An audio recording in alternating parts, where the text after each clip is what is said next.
Hello, I think this is working.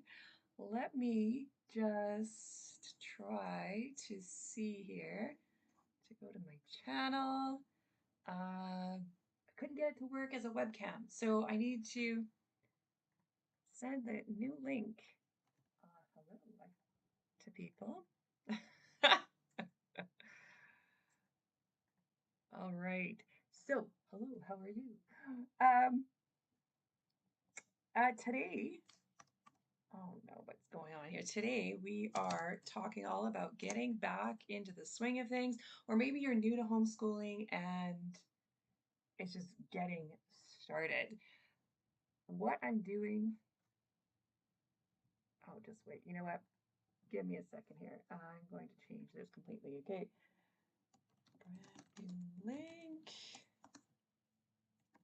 for the live. All right. For those of you in the my Bliss-Filled homeschooling group, I don't think I've got that linked on my channel. I'll have to add some links for you guys. There we go, posted. You guys are going to see this and it's going to be all confusing, and I'm just going to get rid of this one completely, delete. All right, so let's get my other group. I also have a group for homeschool moms who have ADHD. It's not,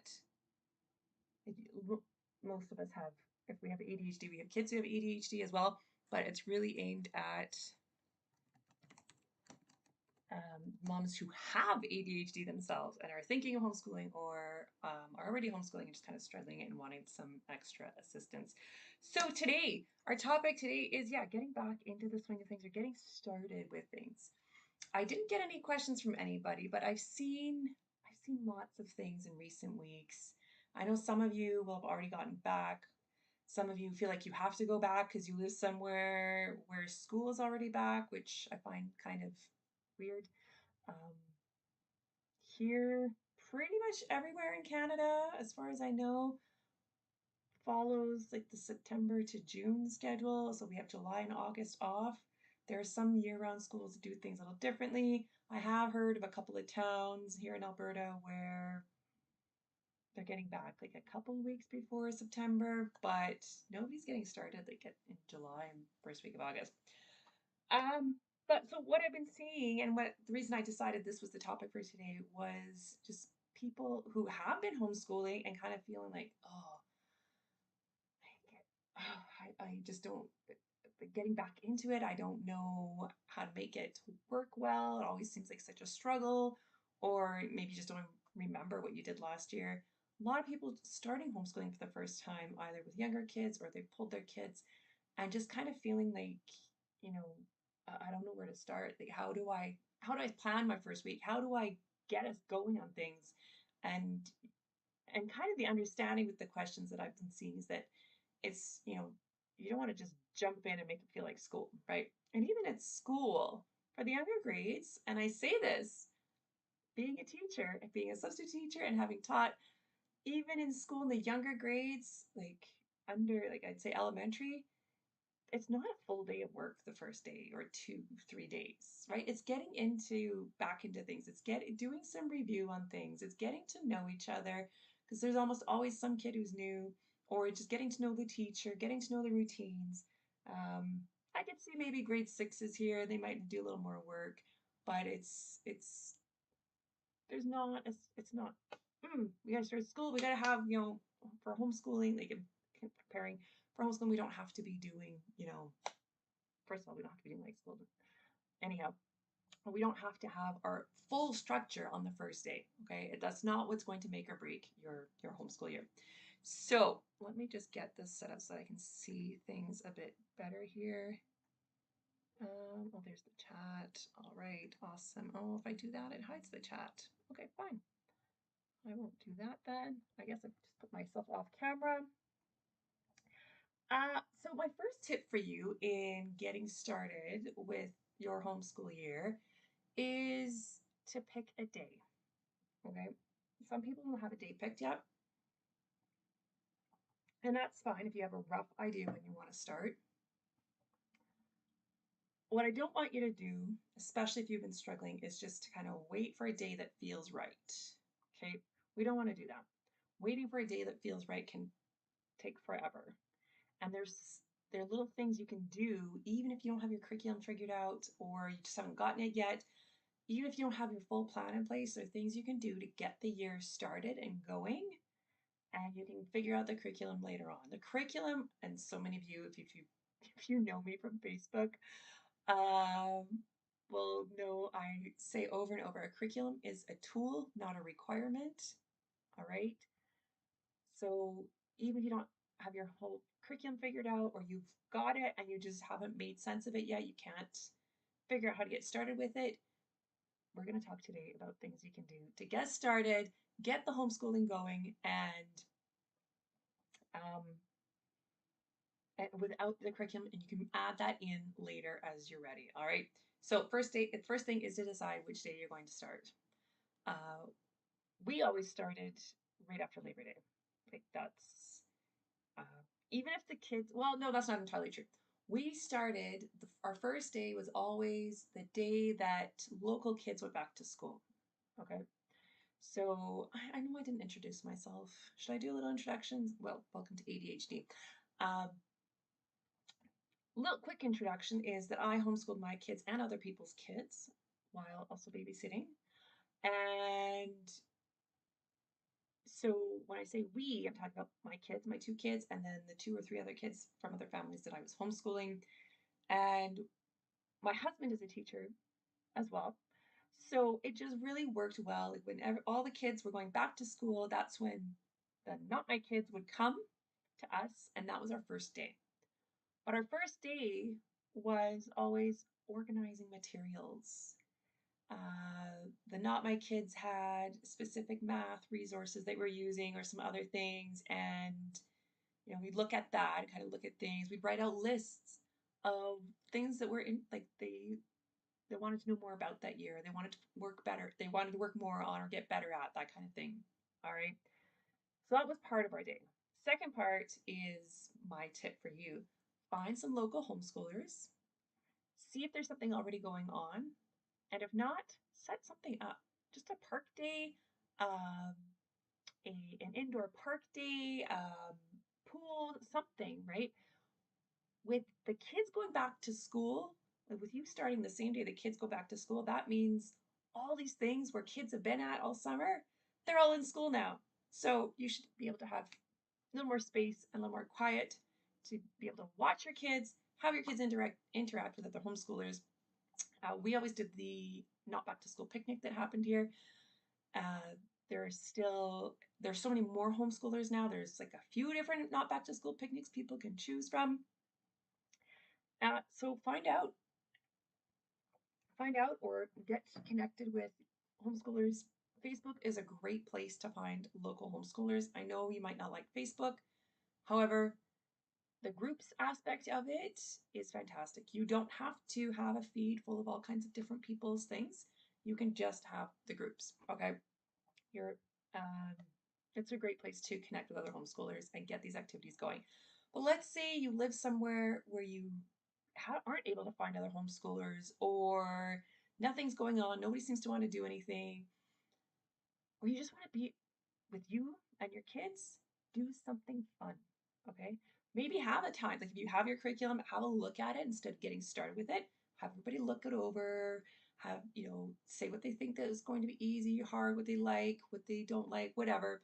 Just talk about it, get familiar with it, and then have a plan or decide it with your kids. Maybe give them a few options of something to do. It could be going on a picnic. It could be doing a field trip. Start the homeschool year off with a field trip. Why not? What a great way, especially if you've got resistant kids, like kids who are resisting homeschooling in the first place, starting off with a fun field trip. Everybody else in school isn't starting off with a fun field trip. Um, Take advantage of that day. Take advantage of it and make it fun. All right. But you have to plan for it, right? You do have to, well, some of you might be able to get away with just, doing it on the fly, especially if you have experience with it. And that's the thing. The more you have experience with these kinds of things, the easier it will be for you to just kind of think on the fly, because you've already got this bank of memories of like, okay, we did this, we can do that, we can do that, we can do that. This is close enough, we can do that, right? Um, oh, you know what? I completely skipped a section. I've got a document for you that you can find on in my about section. Um, that I suggest you go download after this so that you can. Oh, I've got it set up top chat. I don't want top chat. I want you guys to be able to. There we go, live chat. You can go print it off or just have it on your device and just kind of read it through, because I know just watching a video, it can be a great way to process things, but you can also forget a whole lot, right? So before your first day, you do want to plan for the day, plan when you're going to start and what you're going to do. But even before that, I say go back to school shopping. Okay. You don't need all the school supplies that, I don't know if it's like where you live, it's like where it is here, where the kids have this long list of stuff that they have to do or have to get and all this stuff. Very specific things a lot of the time. But you can go and get them maybe a new outfit. Why not? Or something special, like maybe a special cushion for the chair at the table, or a little tent for the like that'll be the reading tent, or just some new pencils, some new art materials, a new science kit, something. Do some kind of back to school shopping with them, especially if your kids have been pulled out or they were anticipating going to school and they're not, and they're kind of feeling, do it. They're seeing everybody else do it. Do it. It's fun. It is fun. Go have some fun with it. Okay. My second suggestion well, I guess it's really my third or fourth suggestion. So before you get to your chosen day to start, pick a read aloud. Okay, this is the book you are going to read to them. If you have not read Jim Trelease's Read Aloud Handbook, it's not really a book you read.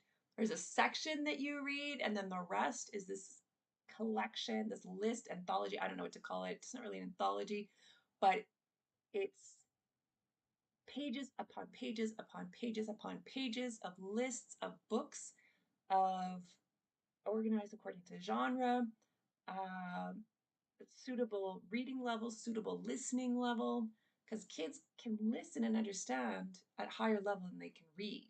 All right. Excellent book for ideas. But you can just go to your library and pick a book. Or maybe you have a book on your shelf you've been wanting to read for a while. Pick something for your read aloud for the week, because read alouds are a great way to ease into any kind of structure. All right.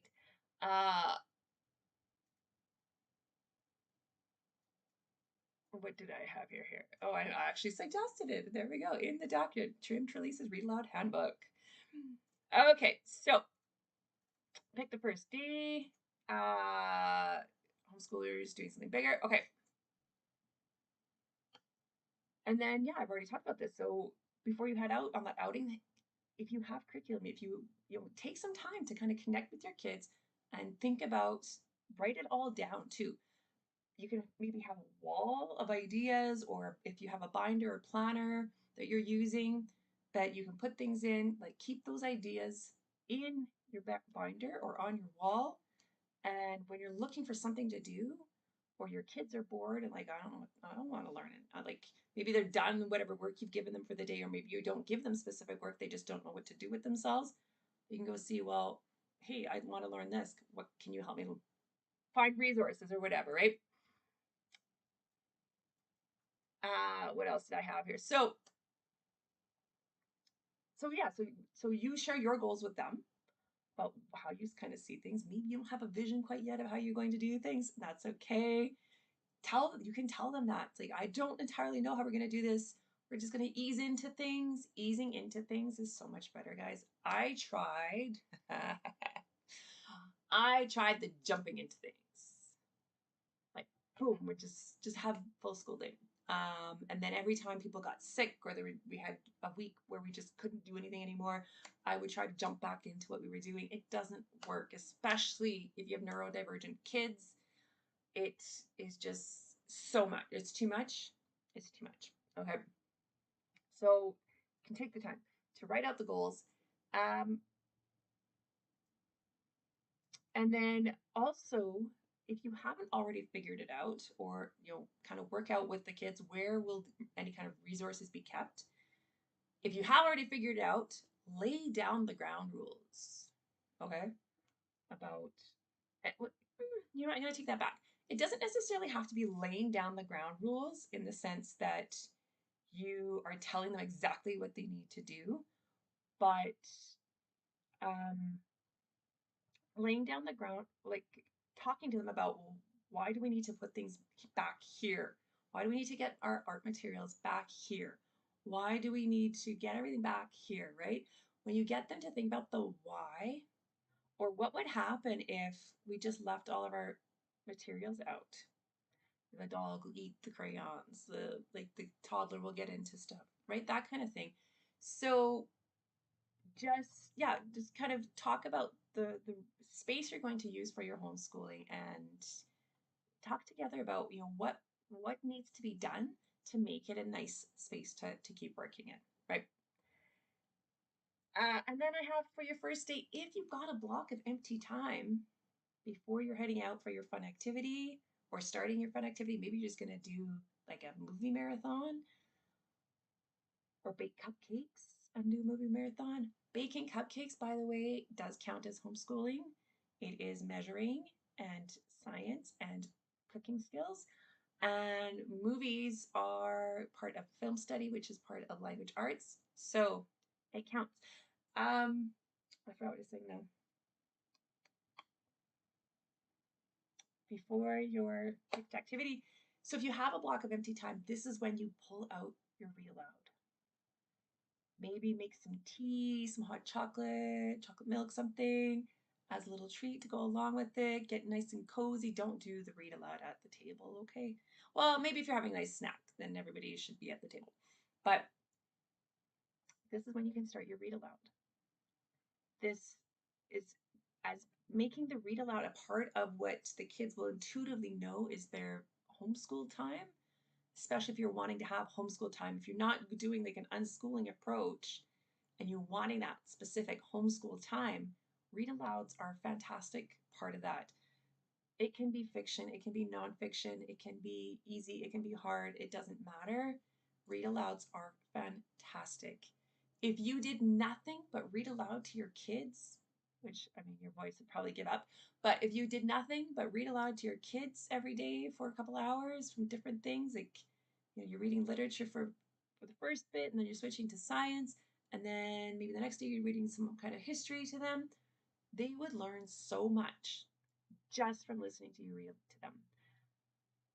Don't discount the power of a read aloud in terms of learning content, but also learning sentence structure, vocabulary, how writing flows, right? Um, it's so good. All right, and so you might be thinking now, like, so wait, they're not doing any work this full first day? We didn't. I would suggest no. If you, especially if you're having a hard time just kind of getting into things, or your kids are resisting. I saw one post recently, and poor mom, her daughter is like kind of stressing already. Like her mom just wanted to do a little bit of a review, and the daughter was already kind of stressing and going. She doesn't want to school. She doesn't want to do homeschool. She doesn't want to homeschool, and especially so yeah, especially if you've got kids who are more resistant to learning or kind of panicking about it. They it can be their own self pressure, like the performance pressure. Take some time to just ease into things. They don't have to be doing work the first day. All right. Listening listening to read aloud is work. Talking about goals is work. Okay. Those kinds of things happen in classrooms too. Don't think of work and learning as nothing but what can be done on paper. Okay. That's not what learning is. All right. Um, so that's the first day. First day, you don't have to have any kind of formal work. It's just getting a sense, kind of getting your bearings, having you read aloud if you've got time, and then go do that fun first day of school activity. If you've already started your year and things are just kind of struggling, I suggest still do this. Pick a day where you're kind of doing your restart. Maybe it'll be this week. Maybe you'll just kind of hold off on everything and start after Labor Day, whatever works for you. But you can do the restart and you can have it where you're easing into things instead of just throwing everything at the kids or throwing everything at yourself and trying to organize everything and figure everything out. All right. So that's your first day, getting your bearings and having some fun.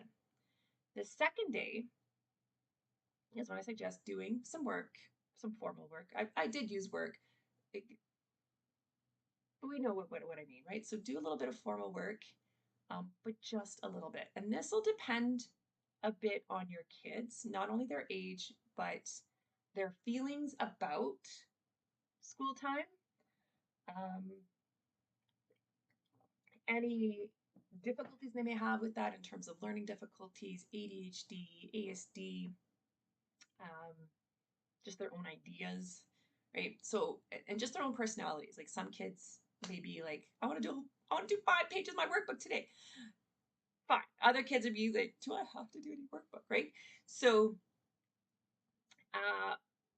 my suggestion is that you, I didn't put this in the book in the PDF, and I think I should have. Think of a trend like a way to transition into your school day.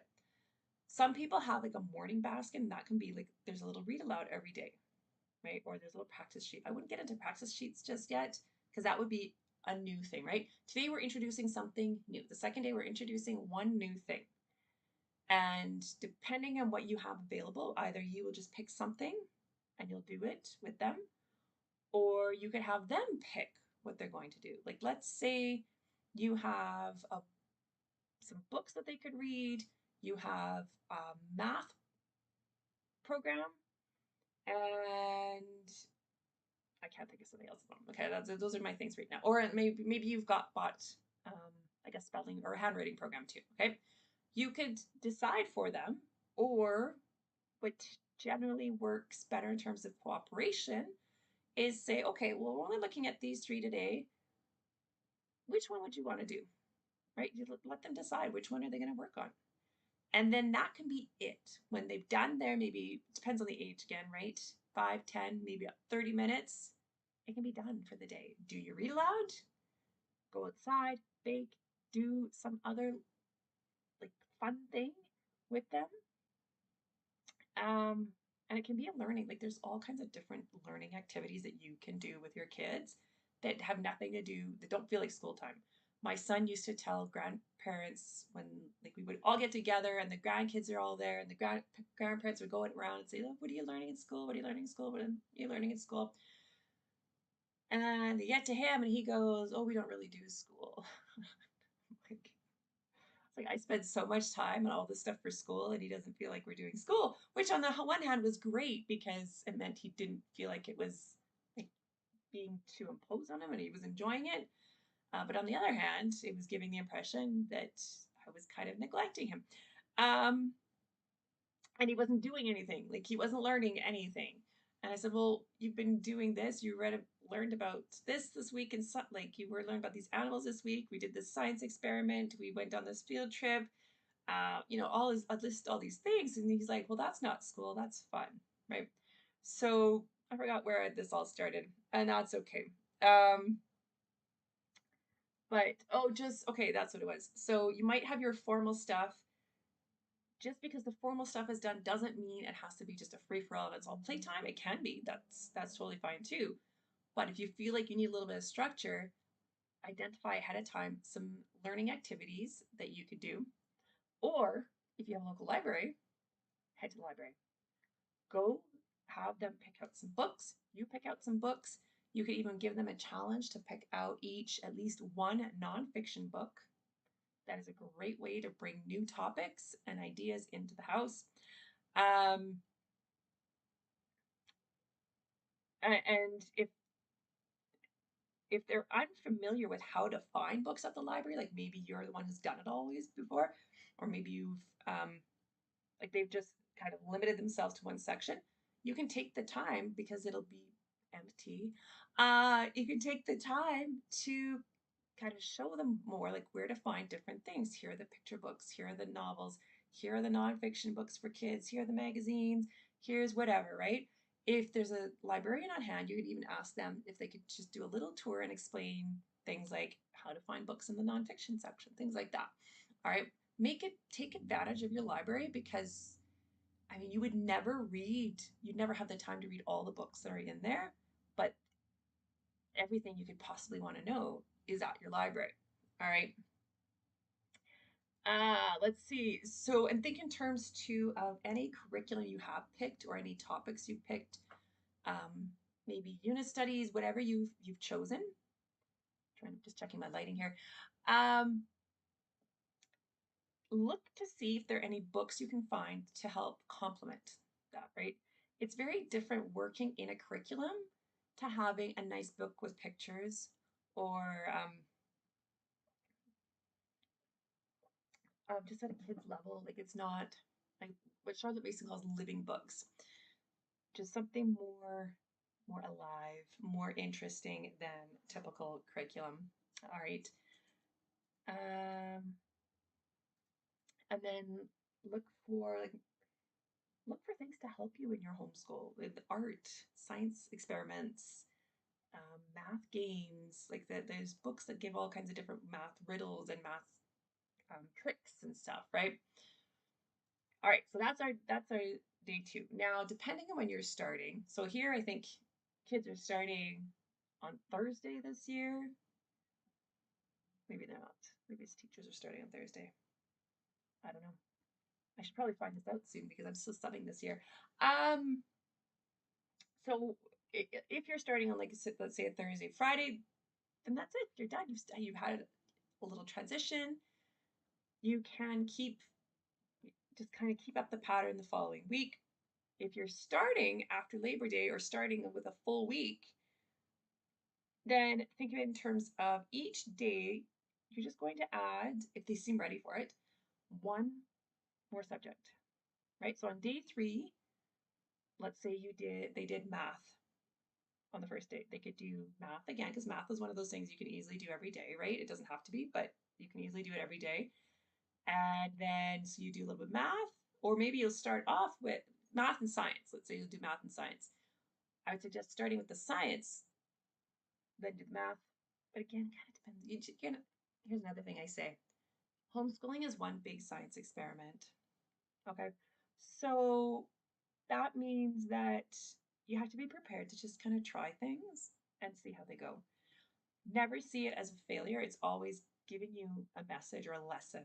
If it's either giving you the lesson that it works, or it's giving you the lesson that, oh, that was too much too soon. That was not the right subject to start with first thing in the morning. This science thing was really complicated and we should have left it for the afternoon. No, you'll learn from it. Okay, that's fine. So yeah, so let's say day 1 you did 1 subject. Day 2 you can do 2 subjects. Day 3, no, sorry, day 1 we didn't do any subjects. Day 2 we did 1 subject. Day 3 we're doing 2 subjects. And day 4 maybe add on. You might not add on another subject. Maybe you'll add on a little more time to the subjects you're already doing, or a little more of the page, or a little few more questions, whatever it is. Depends on what you're doing, right? For how you going about your homeschooling. But maybe you will add another subject. It's like, okay. And every time you're adding a new subject, be prepared for there to be that transition time. So what I mean by that is, like, let's say your first day with, day 2, we're introducing a subject. Let's say that they're doing math. Then there's a bit of a, like, that it'll be a brand new lesson, right? It'd be a little bit of a learning curve. It might take some extra time. Don't expect like a full page. Even if the curriculum says, oh, they should be doing a full page or full 2 pages or whatever every day, be okay with there being a bit of a transition time for every time a subject is introduced, okay? So let's say you've got a writing thing on day 4, you're introducing the writing program, and be prepared to kind of explore it more together. Like, maybe you've already looked at it, but it's not the same as getting the lesson going. Again, it depends on your kids. I had more resistant kids. I had some kids who were more resistant than others. Others were like, boom, yeah, they could just be left and go to do their own thing. But others were not quite that eager to learn, or what they, eager to do what they thought of as learning, and it was a little harder. Um, and so just keep in mind it's I love Maria Montessori's approach with all of this, and it's you're really observing the child. Don't let it be so much about you. Sorry, it was an Amazon van, but it wasn't for me. Uh, Let go of it being about you and if you're succeeding or not, and make your focus on the child. How is your child reacting? What are they doing well with? What are they not doing well with?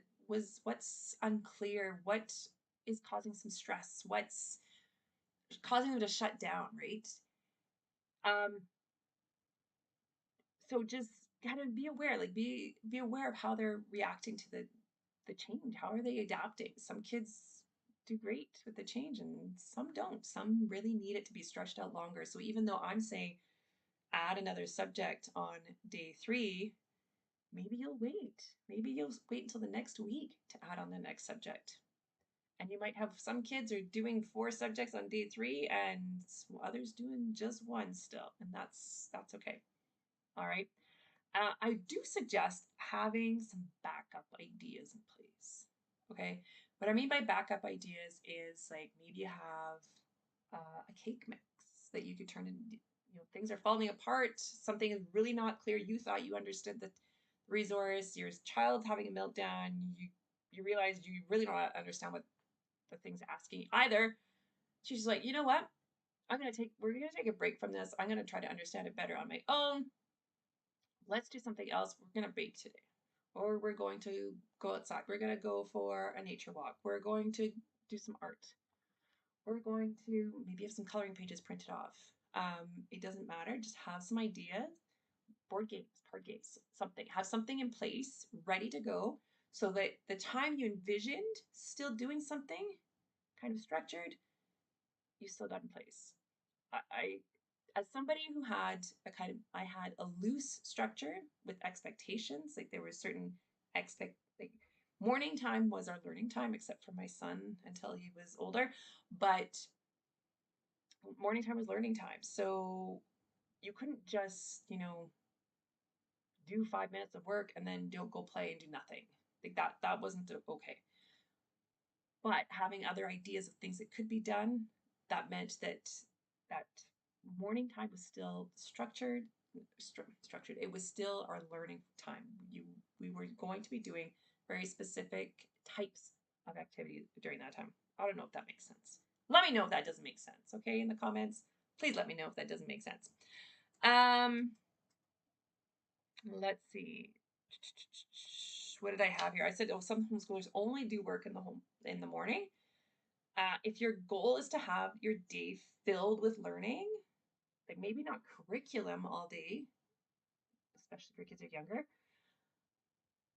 I would suggest having an organized activity in the afternoon.